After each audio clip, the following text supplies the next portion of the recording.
Hi friends, स्वागत है आपका हमारे यूट्यूब चैनल रेलवे GS1 में। तो चलिए आज का हम लोग फिजिक्स का पहला क्वेश्चन करते हैं। ये मात्रक एवं मापन का पहला सेट है, तो इसी तरह हम लोग अगला सेट भी करेंगे और ये रेलवे एग्ज़ाम के लिए बहुत ही इंपॉर्टेंट है। तो चलिए शुरू करते हैं पहला क्वेश्चन। निम्नलिखित में से कौन सी शक्ति की इकाई नहीं है? पहला जूल प्रति सेकंड, दूसरा किलोवाट प्रति घंटा, तीसरा अश्व शक्ति या चौथा वाट।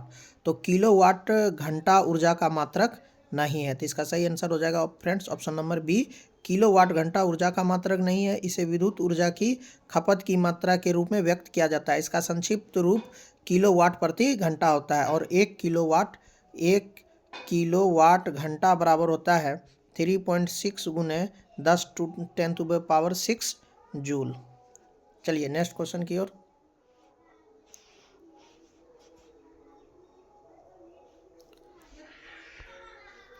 निम्नलिखित में कौन सी ऊष्मीय ऊर्जा की इकाई नहीं है?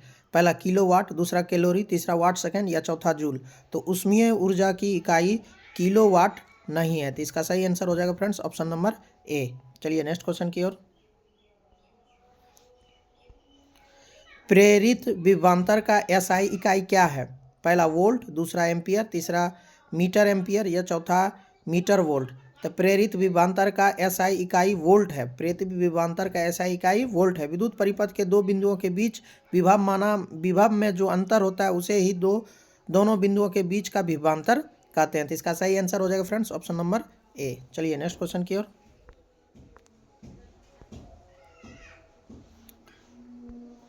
प्रतिरोधकता का SI इकाई क्या है? ओम प्रति मीटर, मोहो या ओम मीटर या ओम। तो इसका सही आंसर हो जाएगा फ्रेंड्स प्रतिरोधकता का SI इकाई ओम मीटर है, जो किसी पदार्थ द्वारा उसमें प्रवाहित की जाने वाली विद्युत धारा को अवरुद्ध करने की क्षमता को उस पदार्थ की प्रतिरोधकता कहते हैं। तो इसका सही आंसर हो जाएगा फ्रेंड्स ओम मीटर। चलिए नेक्स्ट क्वेश्चन की ओर।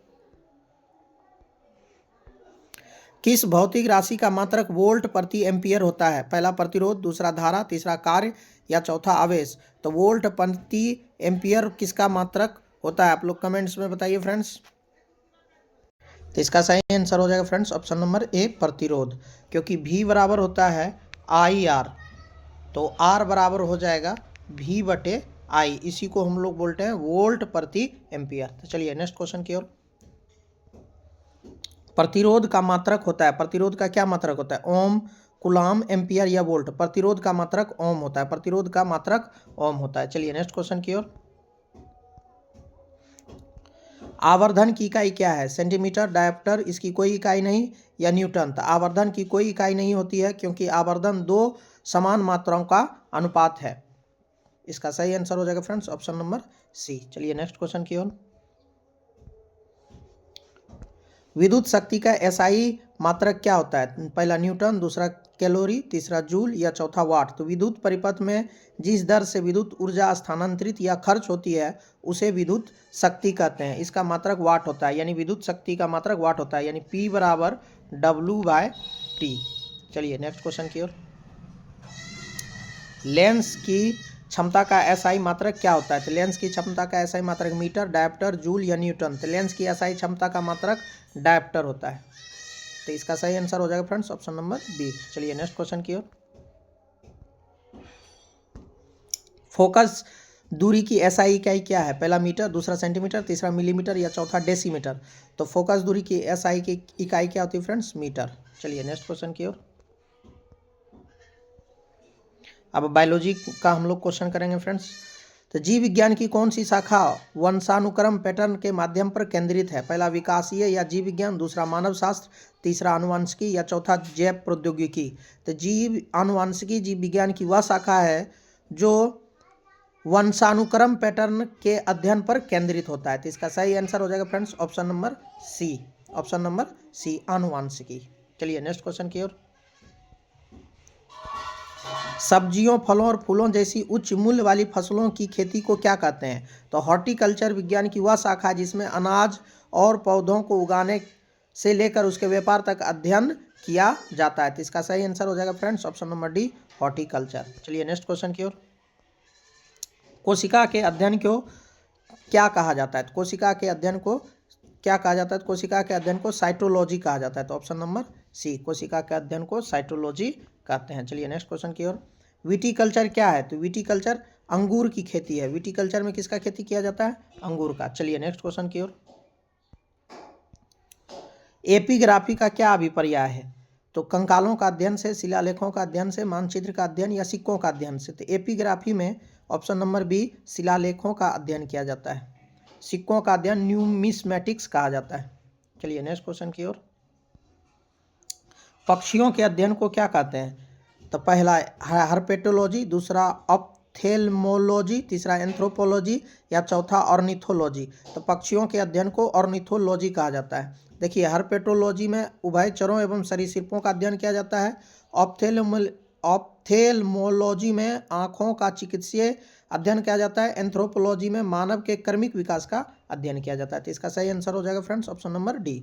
चलिए नेक्स्ट क्वेश्चन की ओर। सेरीकल्चर शब्द निम्नलिखित में किससे संबंधित है? पहला मछली पालन, दूसरा रेशम की खेती, तीसरा पक्षी पालन या चौथा मधुमक्खी। तो इसका सही आंसर हो जाएगा फ्रेंड्स ऑप्शन नंबर बी, रेशम की खेती। सेरीकल्चर रेशम कीट पालन, पीसीकल्चर मत्स्य का अध्ययन, एपीकल्चर मधुमक्खी पालन का अध्ययन, एवीकल्चर पक्षी पालन। चलिए नेक्स्ट क्वेश्चन की ओर। सेरीकल्चर किससे संबंधित है? पहला मधुमक्खी पालन, दूसरा पौधों का विकास, तीसरा रेशम के कीड़ों का पालन या चौथा मत्स्य पालन। तो इसका अभी हमने पढ़ा था फ्रेंड्स पिछले क्वेश्चन में, रेशम की खेती। तो इसका सही आंसर हो जाएगा फ्रेंड्स ऑप्शन नंबर सी, रेशम के कीड़ों का पालन। चलिए नेक्स्ट क्वेश्चन की ओर। Sorry friends, 1 minute.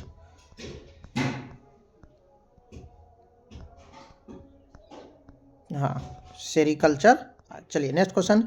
निम्नलिखित में से कौन सा शब्द पशु व्यवहार के जैविक अध्ययन का सबसे अच्छा वर्णन करता है? पहला इटियोलॉजी, दूसरा इथनोलॉजी, तीसरा एंटोमोलॉजी या चौथा इथोलॉजी।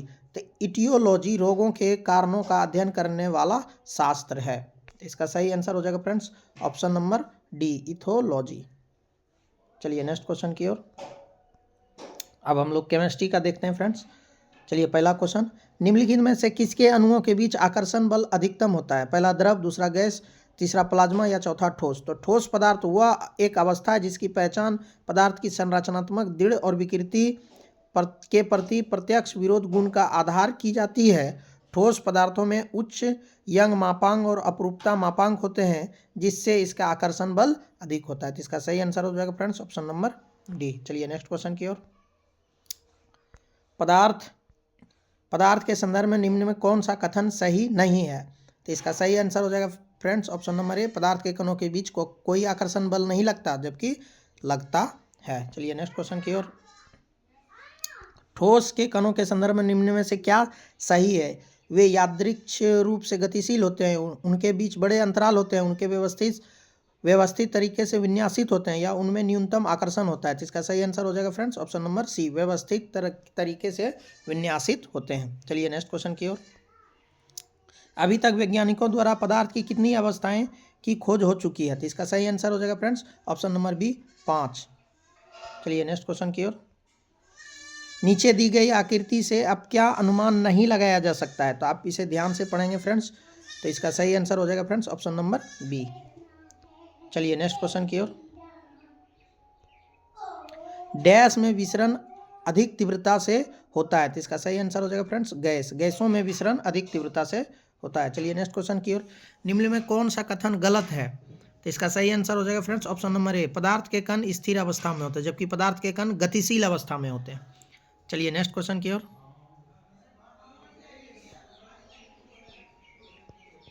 तो आज के लिए इतना ही क्वेश्चन हो पाया फ्रेंड्स। तो हम लोग करेंगे नेक्स्ट स्लाइड में आगे। Thank you so much.